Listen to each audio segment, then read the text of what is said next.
Assalamu alaikum. Илим түгөнбөс байлык дегендей, Нур Медиа каналы жалпы элге пайдалуу болуу үчүн адам затынын асылдары болгон пайгамбарлар, сахабалар жана ошондой эле акыйкаттын дини болуп эсептелген ислам динибиздеги акыл эсти курчуткан өтө пайдалуу жана кызыктуу илимий суроо жоопторду тартуулайт. Анда эмесе азыркы илимий суроо жооптор пайгамбарлар туурасында болмокчу. Биринчи суроо: канаттуулардын тилин билген пайгамбар.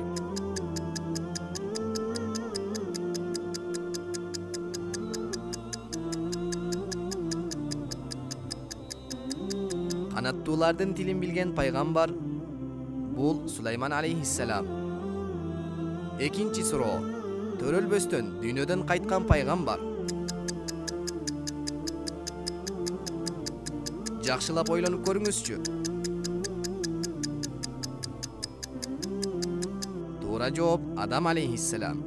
Анткени Аллах Таала Адам алейхиссаламды топурактан жараткан. Үчүнчү суроо: коомунун баардыгы иман келтирген пайгамбар.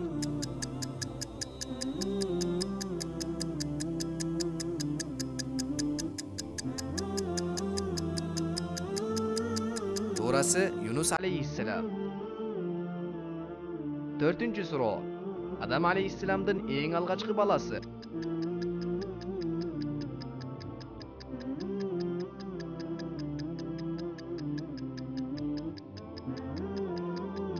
Адам алейхиссаламдын эң алгачкы баласы бул Кабил.